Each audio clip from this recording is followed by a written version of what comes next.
Série especial Ponta Grossa Masterplan 2043. Oferecimento Sicredi, Associação Comercial, Industrial e Empresarial de Ponta Grossa. Lojas MM Mercadomóveis, CBC Seguros, Cindy Lojas Paraná, Ponta Grossa e região, Grupo Filo e Prefeitura de Ponta Grossa.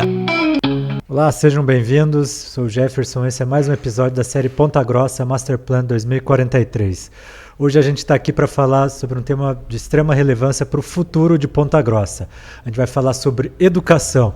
Educação e como que o Masterplan trata esse tema e como que Ponta Grossa pode se preparar para o futuro através da educação. Para isso a gente tem dois especialistas hoje, como sempre, para debater esse tema.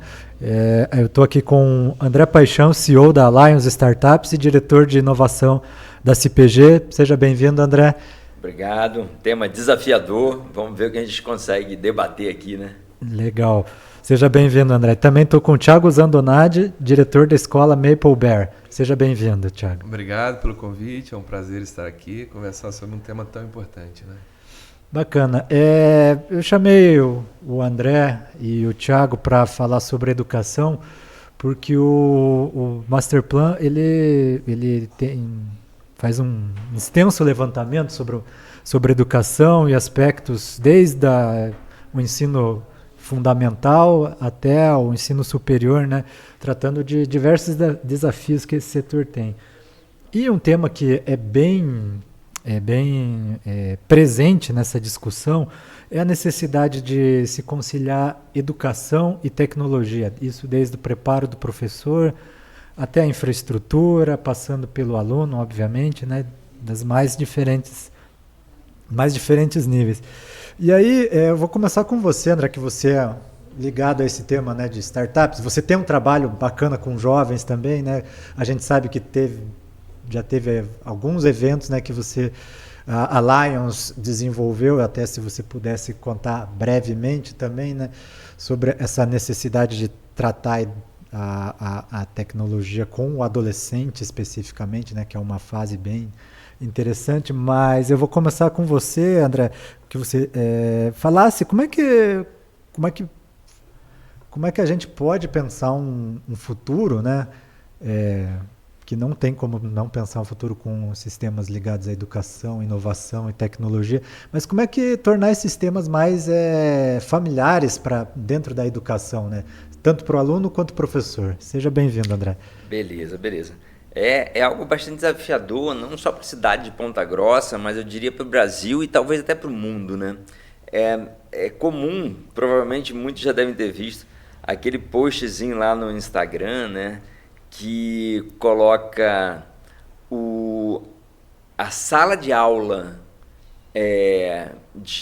no pós, digamos assim, no pós-revolução industrial, até no início do século, digamos assim, e compara com a sala de aula de hoje e pega na mesma proporção um telefone, a época que era utilizada naquela época, naquele momento, então, e o telefone de hoje, né? Então a gente repara que tem aqueles telefones antigos que a gente vê em museus, né? E aí compara, de discar e tal. E aí a gente com aquela catraquinha, né? E a gente compara com o smartphone de hoje. E aí no mesmo período em que funcionava aquele telefone de 1900 e vovó menina, digamos assim, a gente pega uma sala de aula, a configuração de uma sala de aula, que muitas vezes é a mesma. Ou seja, puxa vida, diante de tanta evolução tecnológica, será que não é hora da nossa sala de aula também mudar?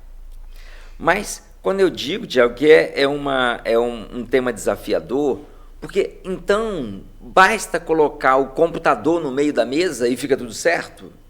Eu acho que não é só por aí também, né? Professor Silvio Meira, assim, uma referência de educação, inclusive, em nível nacional, foi lá o fundador do Porto Digital, em Recife. Ele é um grande pensador e ele comenta muito numa educação figital, ou seja, uma educação que ela mistura o físico com o digital. Então, eu diria que a forma de aprendizado do jovem de hoje não é a mesma forma de aprendizado do jovem de ontem. E aí, dentro da neurociência, né, de uma corrente mais psicoterapêutica, existe também a questão do SAR, Sistema de Ativação Reticular.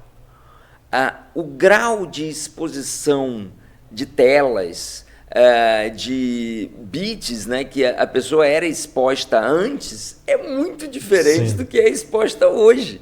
Então, assim, será que o nosso sistema de ativação reticular, aquilo que a nossa visão percebe hoje, é a mesma coisa que ela percebia antes? Eu também acredito que não. Então, assim, é fato. A gente precisa se adaptar. Tem fórmula mágica, Tiago? Tem fórmula mágica, Jefferson? Não tem fórmula mágica.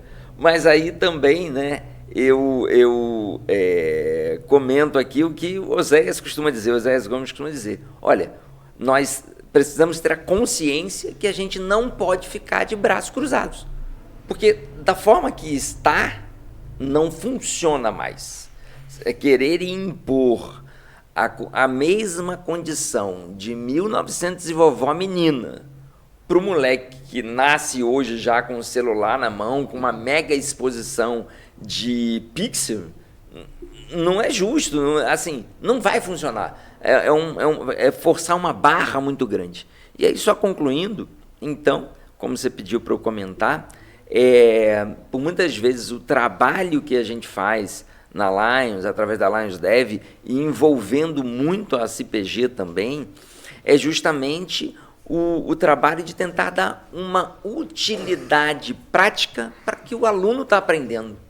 Lá na Lions a gente tem um programa completamente gratuito, que é o programa Lions Dev, né? Tem um fundo, um apelo social muito grande, que a gente visa ensinar, estimular a prática de liderança em tecnologia. E a tecnologia deve servir como ferramenta, é básico, não tem como, você vai desprezar uma ferramenta tão útil à produtividade hoje, mas também não pode ser desconectada com a liderança, com um senso de propósito, com um senso de utilidade de cada pessoa. Então, assim, nós fizemos um hackathon ano passado, foram 2 dias, onde os alunos eram estimulados à criatividade, passado alguns desafios de ordem prática, e aí os alunos precisavam se reunir entre eles, então precisavam se comunicar, correto, precisavam compartilhar conhecimentos, habilidades e comunicação. E aí, esse mesmo tipo de trabalho a gente já replicou esse ano também, que assim, para a gente foi uma grande satisfação, que é o Startup Weekend, assim, um evento em nível global, né, que estimula muito também a criatividade. E vamos estar mexendo doce aí, tanto nesse formato de hackathon, quanto em outras questões. Mas aí, para eu poder passar a bola para você e você conversar um pouquinho com o Thiago aí, Jefferson, eu já entro também nessa questão. Olha, a tecnologia, ela desassociado de uma mentalidade, de uma consciência, de um processo de comunicação que precisa ser trabalhado também, não serve de nada. Então, enfim, deixa essa provocação, deixa essa bola quicando aí na mesa. Tiago, o André falou que não existe fórmula mágica, mas cabe também à escola, aos educadores, enfim, as instituições de ensino pensar nessa nova realidade que hoje é a educação, que na verdade também vai se refletir lá na frente, né?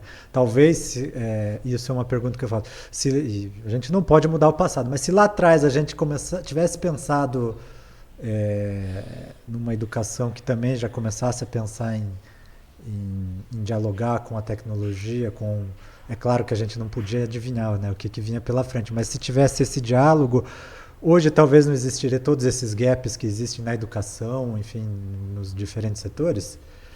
Então, assim, até comentando uma ideia que o André trouxe pra gente aqui, quando eu fiz engenharia, André, há 25 anos atrás, a sensação do momento tecnológico no curso era utilizar uma calculadora, que era a HP 48G2, ela tinha acabado de lançar. Eu já tinha HP nascido depois, eu já nasci bem depois disso.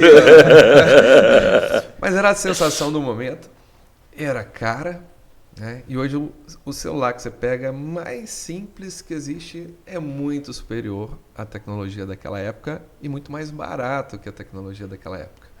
Então, com esse passar do tempo, a tecnologia também vem se barateando do que a gente tinha naquele momento. Naquele momento, né, na minha educação básica, eu estudei MS-DOS. Né?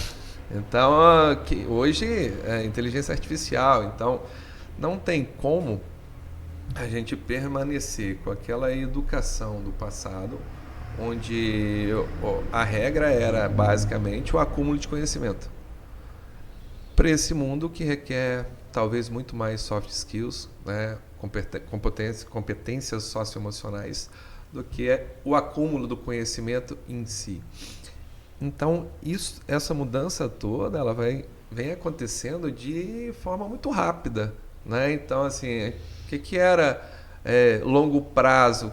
Quando eu fui durante 16 anos executivo de uma multinacional, que a gente ia fazer planejamento da empresa, o que era longo prazo naquela época, né? O que era curto prazo. Então, e o que é hoje? Então, hoje você já não consegue prever mais 6 meses, 1 ano, como que vai ser a economia, como que vai ser o mundo. Então, essa mudança foi muito rápida. E talvez naquele momento não foi possível prever toda essa velocidade, né?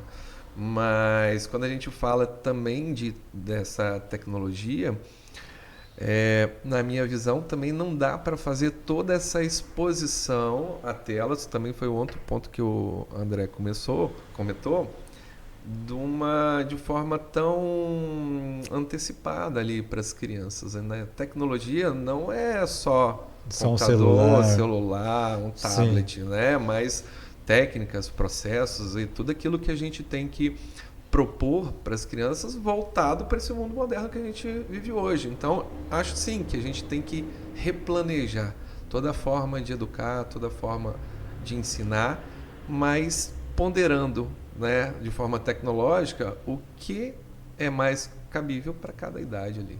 Correto. Eu queria só lembrar que essa série de Ponta Grossa Master Plan 2043 tem o apoio da CPG, do Sicredi, da Prefeitura de Ponta Grossa, da CBC Seguros, Cindy Lojas, Lojas MM e Grupo Filos. André, ainda já pegando o gancho que o Thiago falou, né, dessa constante transformação, eu acredito que você acompanha frequentemente com afinco essa transformação. Como é que é para... E aí a gente entra não na questão do aluno, mas também do profissional, do professor, você mesmo, né, que está... Né? Como é que faz para estar minimamente atualizado no mundo que está, como o Thiago falou, daqui a 6 meses vai estar tudo diferente hoje em dia, né? Como é que faz para estar nessa constante atualização? Agora eu queria que você falasse mais com relação não ao aluno, mas ao profissional, né? Que é o profissional que lida com esse jovem, com essa criança. Como é que faz para conseguir minimamente acompanhar esse processo? Assim, é um grande desafio para o educador de uma forma geral também, né? Porque assim, o educador tradicionalmente ele era reconhecido como o detentor do saber. Então, o saber derivava do professor. E hoje, o conhecimento ficou muito mais democratizado. Então, eu costumo dizer, né, eu gosto de cozinhar, né? E aí, certa feita, eu inventei a ideia de fazer um cheesecake de amora. Que beleza, hein? Um cheesecake de amora. Eu que sou taradão em doce. E aí, umas amoras lindas que estavam lá no sítio e tal. E aí eu falei, vou fazer um cheesecake de amora. Mas eu nunca tinha feito. Vai pro YouTube, vê lá umas 2, 3 aulas, né? Você vê a qual você se adapta melhor, você tem uma noção de ingrediente. Ficou show o cheesecake de amora, modéstia à parte. Nem o cachorro comeu, porque não deixaram. Ninguém deixou, né? Então, é fato. Hoje, se as pessoas tiverem iniciativa, principalmente, conseguem extrair muita coisa interessante da rede. Tá certo que tem muita coisa que não presta, né? Da mesma forma que eu consegui fazer um cheesecake, Talvez se eu quisesse fazer uma bomba, né, para causar algum estrago, um ato de terrorismo, eu também conseguiria ver lá na internet. Então, teve um determinado momento, isso já faz algum tempo, que foram entregar um prêmio do Fórum Econômico Mundial para um adolescente, para um jovem, e esse jovem havia conseguido fazer uma fórmula, uma semente de milho das mais nutritivas do mundo, né? E aí, quando a pessoa, lá, o representante do Fórum Econômico Mundial, foi entregar essa premiação para o jovem, mas como é que você conseguiu isso? Se você não tem uma formação acadêmica ainda, você não tem nenhuma tese, enfim, você sequer se graduou, o moleque era um estudante, enfim, estava cursando faculdade, eu acho. E aí ele falou assim, olha, a maior parte dos artigos científicos que tem sobre o tema, eu li e parte deles eu escrevi. A maior parte das pesquisas que tem sobre o tema, eu conheço. Eu tive iniciativa e fiz. Então, assim, basta muito da pessoa ter essa iniciativa. E aí, quando o professor se depara com essa possibilidade do aluno aprender independente do ensino, do saber que deriva dele, por muitas das vezes o professor se ofende com isso. Eu lecionei muitos anos no direito, né? E eu tinha colegas que, puxa vida, com um salto alto pra caramba, e o pessoal se incomodava com isso. E hoje eu costumo dizer, lá para os nossos professores, inclusive da própria Lions Dev, que o professor não deve se ofender de forma nenhuma se o aluno chegar na sala de aula dominando um determinado conteúdo técnico mais do que ele. É para o aluno ser parabenizado. O professor tem que ter esse senso de humildade e talvez, eu penso que o professor deva se colocar justamente como um estimulador. Talvez aquele que aponta alguma direção para onde o aluno deve chegar, mas não que o conhecimento deve obrigatoriamente derivar dele. Então, assim, a gente vem de um sistema, né, que é um sistema realmente historicamente renegado. A verdade é essa, puxa vida, parte aí do próprio, vamos pegar tanto a seara pública quanto a privada, qual a faixa de remuneração de um professor? Não é uma faixa realmente onde o professor consegue bater no peito e se equiparar a tantas outras profissões, não é? Então, assim, acaba que talvez o professor, ele, no geral, esteja muito desestimulado e como é que ele vai estimular o jovem se ele mesmo está desestimulado? Sim. E também, né, assim, a sociedade, no geral, eu acho que está uma sociedade, enfim, com os nervos muito à flor da pele. Eu não quero ser polêmico, mas, assim, há quem diga que a sociedade hoje está muito mimizenta. E talvez haja uma hipersensibilidade mesmo. E o professor tem que lidar com essa hipersensibilidade também na sala de aula. E essa hipersensibilidade, que não é só do meio educacional, é da sociedade em geral, por muitas vezes, quando, Tiago não pode falar isso, mas eu posso, quando o aluno, de repente, sofre alguma disciplina na escola por falta de um comportamento que ele já deveria trazer de casa, e ele chega em casa depois, quando ele vai comentar com o pai, meu pai, se eu fazia alguma merda na escola, quando eu ia para o meu pai ia lá e me dava um puxão de orelha, pô. Hoje não. Hoje, por muitas vezes, eu percebo que a família vai lá e passa a mão na cabeça e fala, não, mas e os seus direitos? E os nossos direitos? Então, assim, o professor acaba tendo que lidar com esse drama todo. E como é que fica o professor diante desse cenário? Então, assim, penso que é preciso se fazer uma revisão mesmo do qual o sentido existencial atual do professor. Uhum. Não é só passar o conhecimento. Sim. Passar o que está escrito ali na cartilha, não é só esse. Para mim, isso é muito claro. Bacana. A gente já vai comentar essa questão da preparação dos professores e tudo, do papel. Mas voltando um pouco aqui ao que a gente estava falando, Thiago, como que uma instituição de ensino, e aí a gente pode... É óbvio que existem suas diferenças, né, de uma instituição pública, uma privada, mas a instituição de ensino ela tem que estar se adaptando também, né, seja com o professor, mas com metodologias, com todas as discussões que envolvem. E essas discussões elas mudam de semana para semana, né, Tiago? Como é que hoje é um cenário muito volátil, né, Tiago? Como é que faz para se permanecer atual, né? O ensino permanecer atual, não permanecer defasado, e não só nessa questão, como foi comentado aqui, de usar a tela, celular ou a preparação do professor, mas como um todo mesmo, né? Uma escola não ser desatualizada no próprio ambiente de estímulos visuais na parede, enfim. A gente sabe que tem várias questões que estão em constante mudança. Como é que faz para estar sempre minimamente atualizado e atraente para o aluno e para o pai do aluno também? A sala de aula invertida, as metodologias ágeis, e aí... Então, assim, e o André comentou vários pontos aqui bem importantes. Na minha visão, a questão de capacitação e remuneração e reconhecimento, vamos falar em reconhecimento que abrange mais, é primordial, você tem que partir disso. Né? Então, assim, não tem como a gente evoluir com a educação, com nada, se um professor, né, se a profissão não é reconhecida, né, se não é bem remunerada, se eles não são capacitados, né, para você ensinar alguém, você precisa ser capacitado. Então, partindo desse básico, independente da instituição, se é federal, estadual, municipal, privada, vamos partir desse básico, e quando a gente olha para o futuro, esse básico que hoje não é cumprido deveria ser cumprido. Sim. A partir daí a gente pode conversar sobre outras coisas.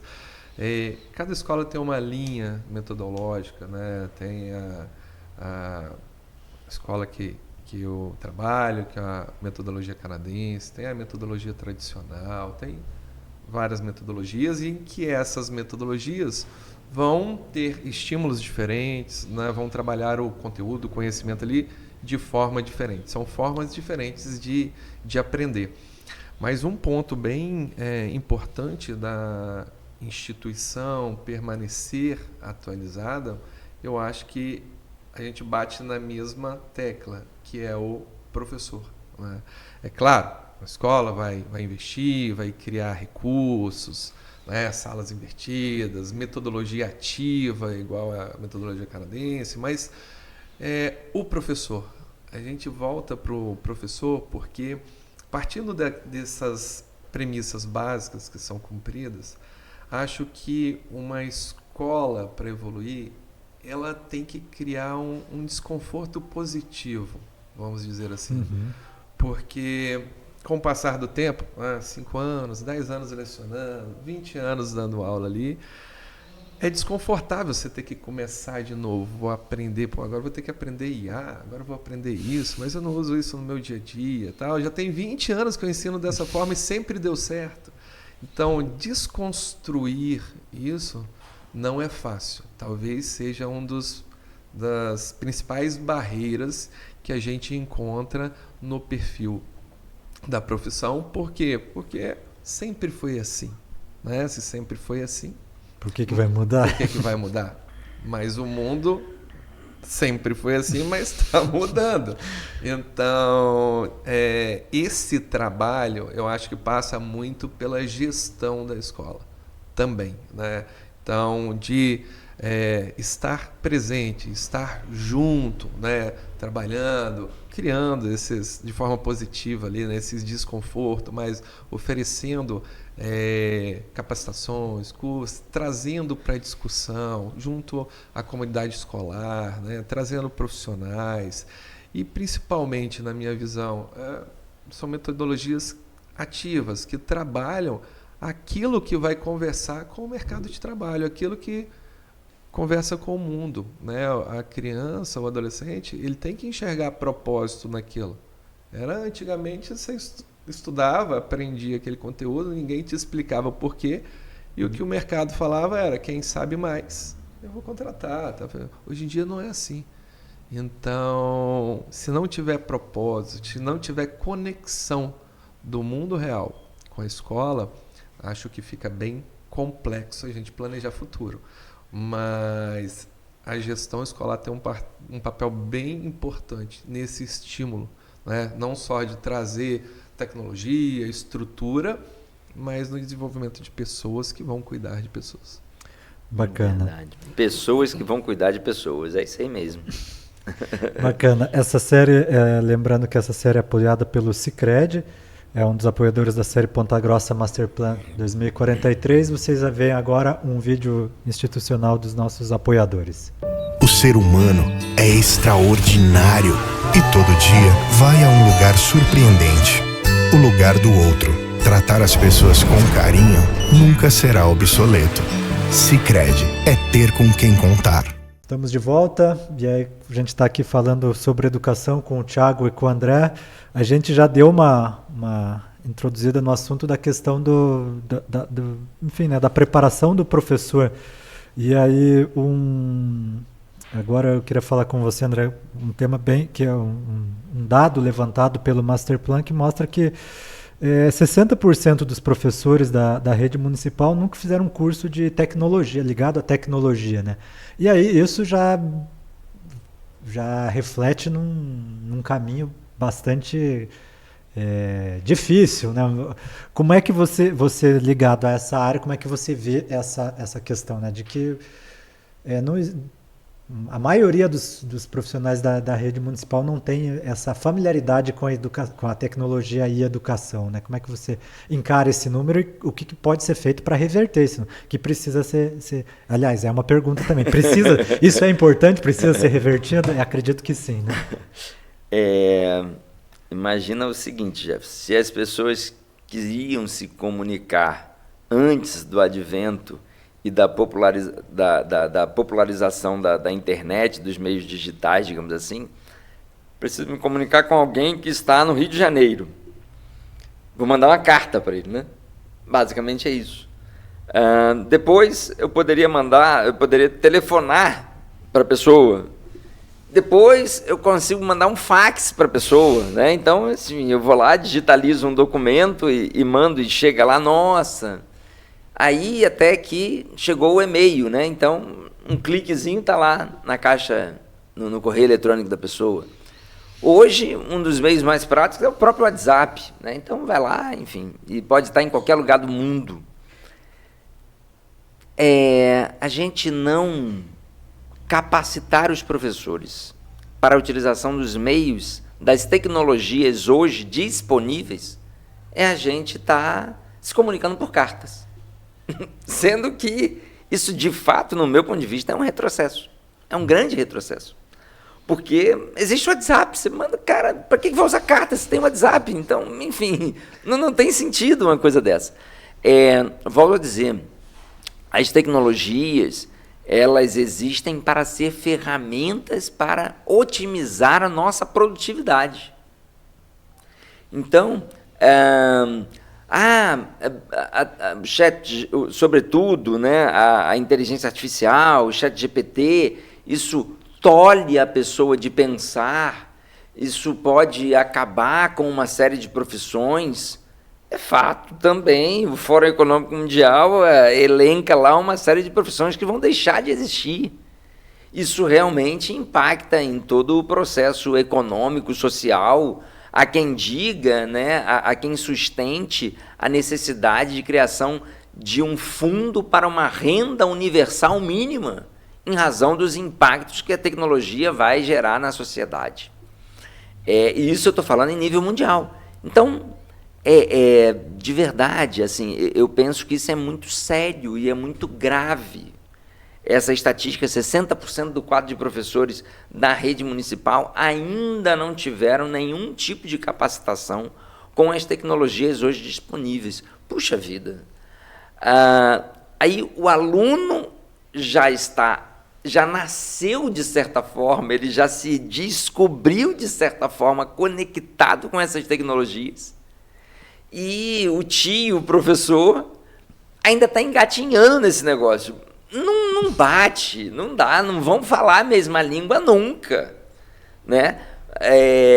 Então, assim, não vai dar. Pronto, agora eu acho que eu consegui chegar a um termo fundamental para qualquer processo de ensino-aprendizagem.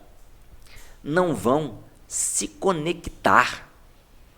E a conexão, não digo só em nível tecnológico, não. Sim, é de você conseguir acessar, de você ter um mínimo de empatia um pelo outro e os dois estarem, o grupo estarem numa mesma frequência.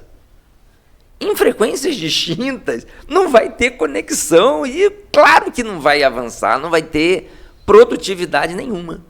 Então, assim, penso que a gestão, como o Thiago comentou há pouco, precisa estar atenta a esses índices e realmente buscar, né, no linguajar mais popular, mexer o doce para poder fazer um negócio diferente. Porque se deixar o doce sem mexer, ele, enfim, vai embolar tudo, não vai dar uma liga legal, não vai ter doce. Não vai ter um doce que qualquer pessoa possa querer comer. Então, é isso. Você tem que se movimentar e buscar recursos. Como é que eu vou atrair o professor que sempre fez daquela forma para fazer agora de uma forma diferente? Através de um processo de conscientização, de propósito, dá utilidade para ele. Professor, assim você vai ser muito mais útil, assim você vai se conectar muito mais com o seu aluno, assim você vai conseguir exercer aquele propósito pelo qual você prestou o concurso público. Porque você prestou o teu concurso, não foi para você ficar rico. Porra, nenhum professor pensa em ficar rico. Ninguém faz um concurso público de magistério pensando em ficar rico. Eu acredito que pensa numa causa maior, pensa em ajudar a comunidade, pensa em formar líderes, pensa em plantar sementes do bem para a sociedade. Então, tem que fazer um resgate para o propósito inicial que fez com que a pessoa se prestasse a esse resgate mesmo, esse resgate de identidade, propósito, utilidade. E talvez, André, um dado que talvez, né, a gente desconheça, é que você me trouxe aí 60% da rede municipal. Sim. Né? Mas o município é responsável até determinado ano. Até determinada faixa etária. Né? Depois vai para o Estado. E talvez essa faixa etária do Estado seja tão importante quanto, ou talvez mais, correto, a introdução dessa tecnologia. E hoje a gente está um pouco no escuro, a gente não tem esses dados, mas a tecnologia nessa primeira infância é diferente da tecnologia desse segundo momento, que é onde realmente esses hard skills ali vão ser trabalhados de forma mais intensa, né? Que talvez seja até um ponto que o André atua lá na Lions, né? Com essa faixa etária.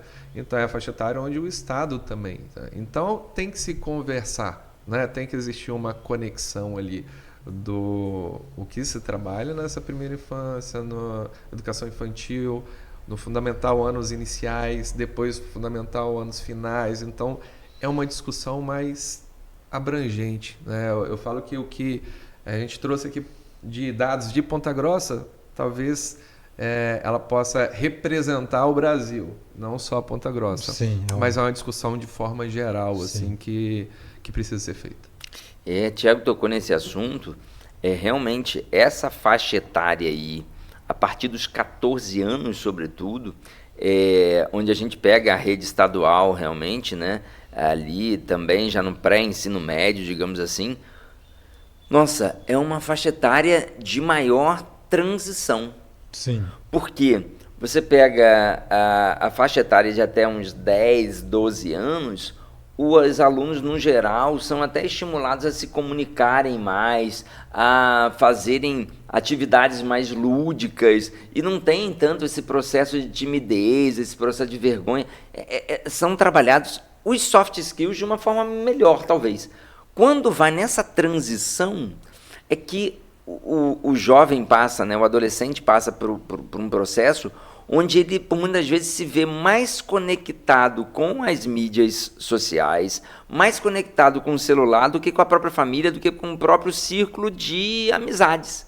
Gente, é comum ver uma roda de adolescentes, jovens, tem lá 6 pessoas da mesa, cada um com seu celular, e às vezes se falando via celular.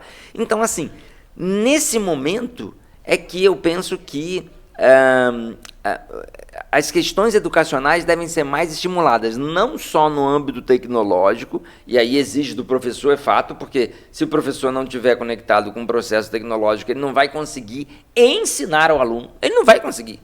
Né? Ele só no analógico e o aluno está no digital. O professor está só no analógico e o aluno está no digital. Ele não vai conseguir. Mas também acho que nessa faixa seria muito bem-vindo um olhar diferenciado da Secretaria Estadual de Educação, sendo muito sincero, para poder estimular mais as atividades soft skills nos alunos. Sim. Porque está nessa transição e quando ele chegar na faculdade também então assim, esse momento é um momento fundamental. André e Thiago, vocês usaram, né, a gente tem a familiaridade com esse termo, mas às vezes a pessoa que está ouvindo a gente não tem essa familiaridade com soft skills e hard skills, porque se vocês pudessem só dar uma rápida pincelada, assim, para quem não está familiarizado com esse termo, né? Vou falar do soft e vou deixar o Thiago, que é engenheiro, falar do hard. O que é trabalhar soft skills com a adolescente, com a criança, enfim, o que é soft skills? Soft skills, assim, eu tenho a ousadia de dizer até que, assim, é o principal diferencial das pessoas hoje, como num todo. Soft skills está ligado a habilidades comportamentais, inteligência emocional, senso de empatia, capacidade de trabalho em equipe, uma escuta ativa, uma comunicação não violenta. Tudo isso faz parte dos soft skills, que, assim, naturalmente a gente deveria estar desenvolvendo isso todo dia, mas às vezes esse mundo mais tech, ele não vou dizer se contrapõe, mas ele se conflita, não sei se contradiz, mas assim. se conflita às vezes com soft skills, com essas atividades. Eu acho que ele estimula mais, talvez, as competências técnicas, que são os hard skills. Então, o mundo tech, você está sozinho ali, de frente para o computador, através de uma tela. Que competências sociais você está desenvolvendo ali? Nas grandes empresas, muitas vezes você tem grandes equipes, né? E a maior parte dos problemas são problemas de interação de pessoas e não relacionados a competências técnicas. Muitas vezes o RH propõe ali, minha equipe, estou precisando desenvolver, estou com choque de gerações, eu estou precisando trabalhar, que a equipe saiba trabalhar em grupo, aí contrata o consultor, coloca lá, fica 4 horas lá dentro de sala, mostrando, gente, trabalhar em grupo é assim, vocês precisam disso, daquilo, tá.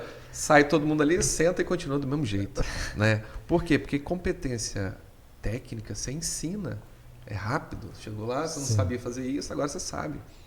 Competência, né, comportamentais demanda tempo, né? Você precisa praticar, são anos, e por isso por isso que elas são tão importantes na infância, que é o tempo que você tem para aprender, para trabalhar, para desenvolver, né, nessa primeira infância, até 10 anos, onde você está formando os valores da criança, o caráter, todos esses princípios.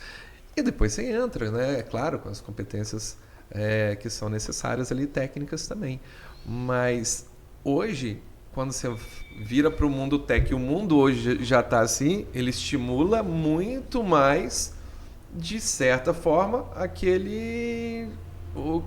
como fala assim, aquilo que eu já tinha falado, aquele acúmulo de conhecimento ali, né? Aquelas competências que são necessárias para o sozinho, para o indivíduo, mas não para a comunidade, não para você viver em comunidade. Então é importante a gente discutir e trazer isso, porque inclusive no Master Plan, essa visão eu acho que é o que vai entregar para o futuro as nossas crianças, né, de forma que elas saibam conviver na realidade que elas chegarem ali naquele momento. É uma conciliação de competências técnicas com competências sociais, né, com habilidades comportamentais. Balanço. Esse equilíbrio. Puxa. E o tempo de cada uma, né? Em que momento? Se nesse planejamento estratégico no Master Plan, se voltar no âmbito educacional, sobretudo, se nós nos debruçarmos, quando eu digo nós, todos os setores competentes, sobre esses 2 pilares, eu penso que a gente vai ter uma educação 2043 muito mais evoluída do que atualmente, não é, Tiago? Não, com certeza. Já entrando, a gente fiz essa pequena, vocês fizeram essa pequena introdução, eu queria que falasse que eu acho que essa discussão sobre educação também e o futuro, essa já é uma discussão já de muitos anos, mas que ela fica mais latente agora, né, com dados, com um estudo como o Master Plan. Como que faz para trabalhar a educação, isso também desde o nível, eu não digo lá dos primeiros anos, porque acho que não é esse o propósito, mas com o passar dos anos, preparar o aluno, o jovem, para o mercado de trabalho, e não só para o mercado de trabalho, né, para a sociedade, enfim, para ele se tornar uma liderança, para ele se tornar um cidadão, enfim, como é que faz para a gente ter essa conexão entre esses dois mundos, que às vezes muito se fala, né, que a escola, o ambiente escolar prepara para um mundo, e quando o aluno sai, o ambiente escolar e universitário também, né? E aí chega no mundo real, é outra coisa. Tiago, pode se você quiser começar. Talvez não seja tão verdade, né, que o ambiente escolar atual e que a universidade te prepara para o mundo, né? Por quê? Porque é um mundo em constante mudança, né? Então você está preparando para o mundo que não existe, ou que vai existir. Então como que é essa preparação? O poder, né, a capacidade de se adaptar à nova realidade, talvez também seja uma das competências que tem que vir, né, para o professor, para o aluno, para que essa tecnologia ela possa ser um meio de utilização e não o fim, né? Não basta só o município comprar tablet, computador e colocar lá, toma, usa, professor. Se aquilo não tiver um propósito pedagógico, se não tiver um processo para tudo aquilo ali. Então, acredito que para isso se fazer verdade, né, existem alguns passos antes, talvez, até mesmo da compra, de disponibilizar equipamentos, né, que é toda essa estruturação com o propósito da tecnologia, com o propósito pedagógico, para que realmente a utilização daquele equipamento seja de forma a dar mais eficiência, dar mais produtividade para o professor, o aluno enxergar no mundo real por que aquilo é importante, por que eu estou aprendendo aquilo, o que aquilo faz, por que faz sentido. Então, acredito que a linha de desenvolvimento está muito nessa, não só essa compra de equipamento, essa disponibilidade.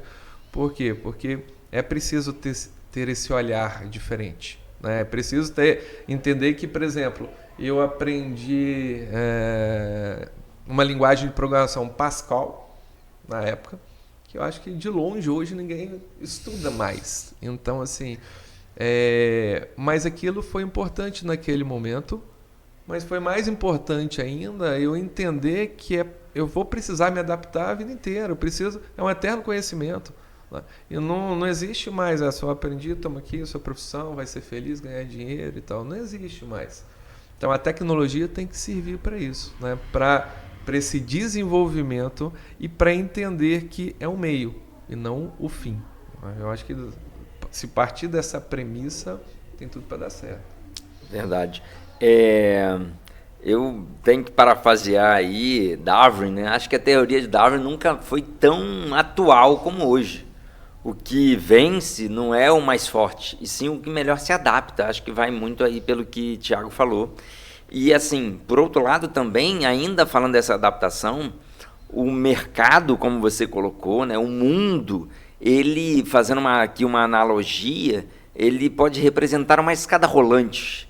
E assim, vem numa determinada velocidade, e você precisa ser mais rápido do que aquela escada rolante, porque seja subindo ou descendo, se você tem que subir, a escada rolante está descendo, você tem que ser mais rápido para poder conseguir chegar lá, muito entre aspas, ao topo, digamos assim. Então, assim, a gente tem que estar atento a esses processos e com a capacidade de revisões constantemente estar revisando os processos. Tiago também comentou uma questão que eu acho que eu gostaria de fechar com ela. Não basta apenas colocar tecnologia em tudo, não. A tecnologia, eu acho que assim, o desfecho fica bom assim, quando a tecnologia é utilizada como uma ferramenta, como um instrumento, como um auxílio para fazer com que pessoas possam cuidar de pessoas. Então, aí a gente, enfim, tem tudo no seu devido lugar, né?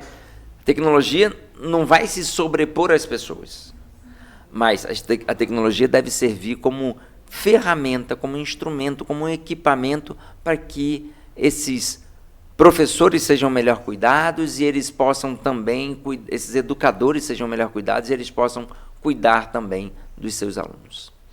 Bacana, a gente faz uma pequena pausa para lembrar dos nossos apoiadores, CBC Seguros, e você acompanha agora o vídeo institucional desses nossos apoiadores. A CBC Seguros é uma corretora especializada em seguros agrícolas.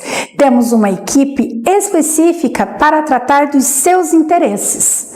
A hora de planejar é agora e a nossa equipe está à disposição, seja para a safra verão, para a safra inverno, equipamentos, propriedades, tudo o que faz parte do agronegócio, tão importante para a sustentabilidade do nosso país. Voltamos já nos encaminhando para a reta final dessa discussão, muito bacana. E aí eu vou emendar duas perguntas, já para que uma é a que eu faço para todos os convidados aqui, mas que está ligado com a primeira pergunta.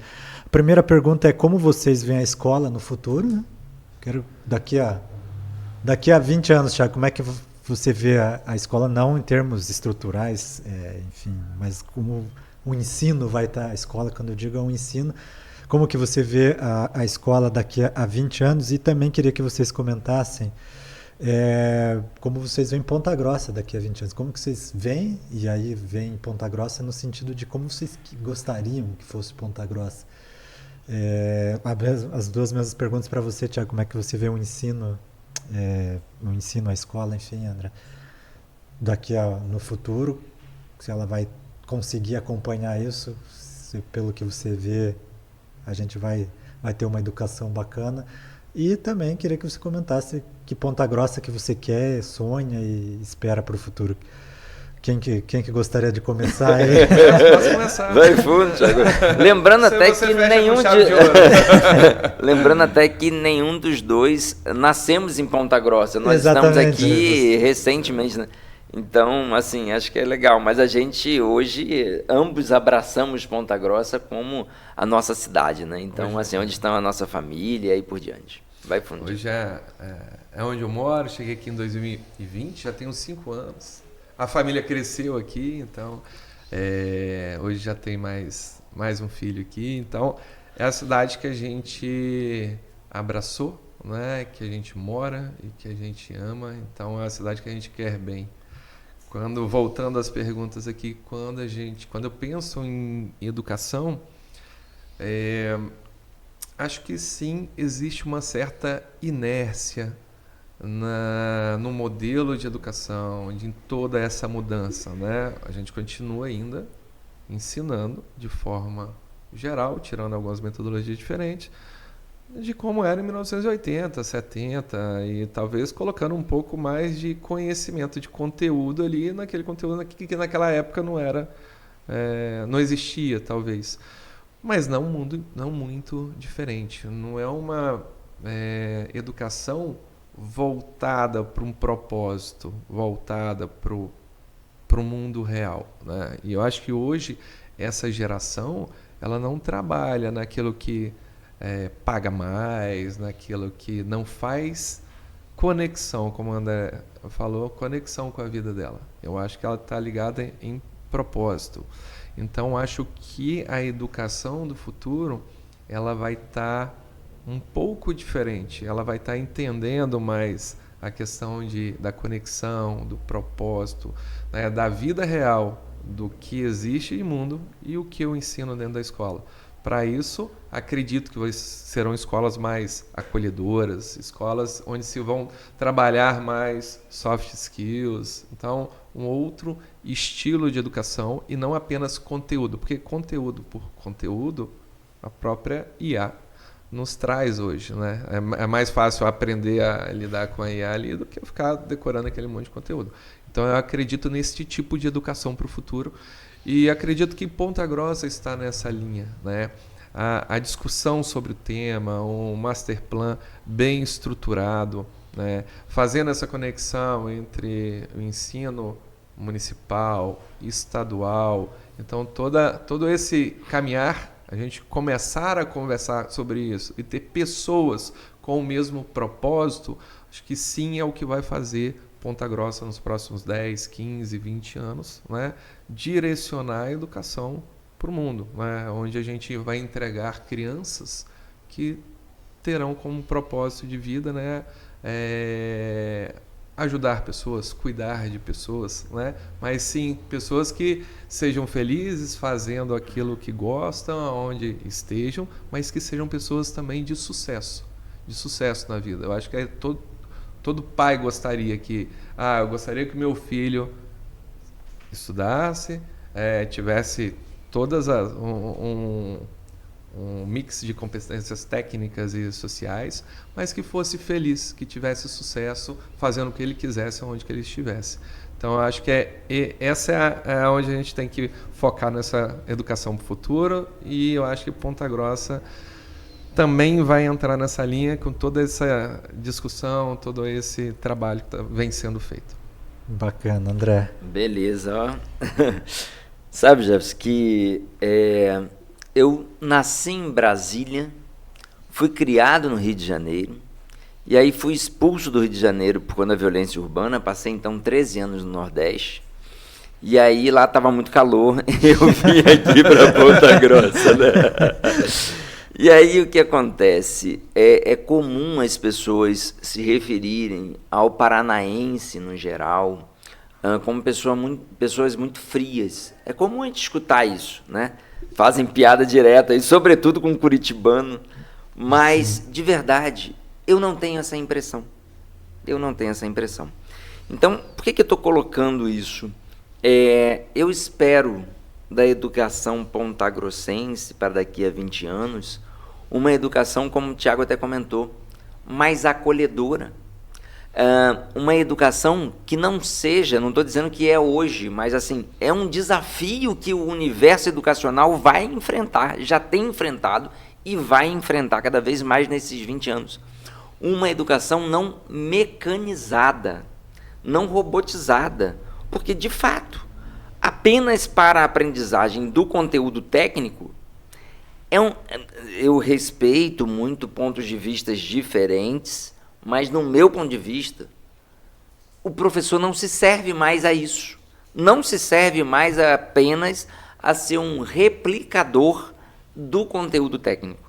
Então, assim, eu espero para a educação pontagrossense, nesses próximos 20 anos, uma educação muito humanizada, acolhedora e que sirva como um processo de conexão de propósitos, realmente. Porque aí sim, eu acho que a essência do educador pode ser devidamente valorizada quando ele se presta a realmente conectar propósitos, dando uma utilidade prática a todo o trabalho que ele está fazendo com que o aluno realmente se apaixone pelo que ele está ensinando. E aí a gente vai também... existem várias comprovações científicas de que o aluno aprende muito melhor, de forma muito mais fácil, quando há o processo de empatia, quando há o processo de encantamento. Vou fazer uma pergunta básica aqui. A gente lembra de alguma matéria que foi ensinada na escola, na faculdade, seja lá o que for, onde a gente não gostava do professor? O professor era nojento pra caramba, o professor, enfim, era marrento, o professor não descia do salto. Isso não entra. A gente pode até ter decorado para poder passar de ano, e é claro que isso acontece com a gente. Mas quando o professor consegue fazer com que o aluno se apaixone pelo que ele está aprendendo, e aí, que meios que a gente vai buscar para isso? É isso que a gente tem que se debruçar, né? Então, eu gostaria de ver uma educação daqui a 20 anos em Ponta Grossa, no Brasil e no mundo, onde o aluno realmente está conectado, onde o aluno está engajado, onde o aluno está apaixonado pelo que ele está aprendendo, que ele está encontrando realmente uma utilidade prática, ele está encontrando uma conexão entre o que está sendo ensinado e o propósito de vida dele. E aí também tem que se trabalhar a propósito, né? Porque hoje não é algo muito comum a ser trabalhado. É um grande desafio, mas enfim, acho que a gente está aqui também para poder enfrentar desafios, se adaptando a cada dia e, enfim, curtindo o processo. Bacana, uma discussão bem interessante com 2 especialistas, um prazer mesmo. Lamento aí que a gente vai ter que já terminar essa conversa, que renderia muito tempo, a gente teria horas. Mas, Thiago, agradeço a sua presença, a tua disponibilidade, dizer que a gente está de portas abertas aqui. O Master Plan também ele serve para ouvir as pessoas, acho que principalmente para ouvir as pessoas, né? E fomentar essa discussão de ideias, que foi o que a gente teve aqui, muito bacana. Agradeço demais a tua participação. Eu que agradeço, obrigado pelo convite, passar essa manhã agradável aqui, falando de um tema tão interessante, e fico à disposição, sempre que precisar, estamos à disposição. Bacana, André, é sempre um prazer ouvir você falar,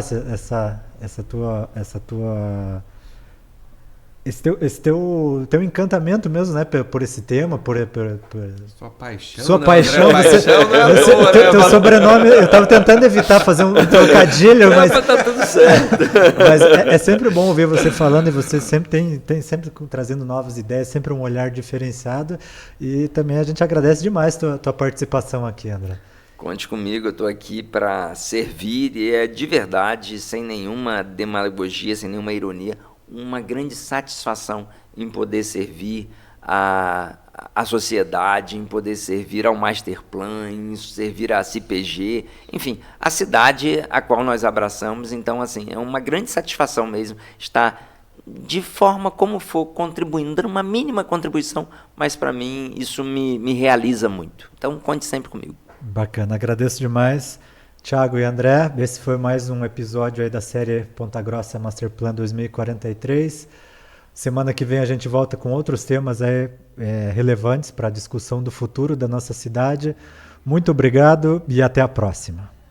Série especial Ponta Grossa Master Plan 2043. Oferecimento Sicredi, Associação Comercial, Industrial e Empresarial de Ponta Grossa. Lojas MM Mercadomóveis, CBC Seguros, Cindy Lojas Paraná, Ponta Grossa e Região, Grupo Filo e Prefeitura de Ponta Grossa.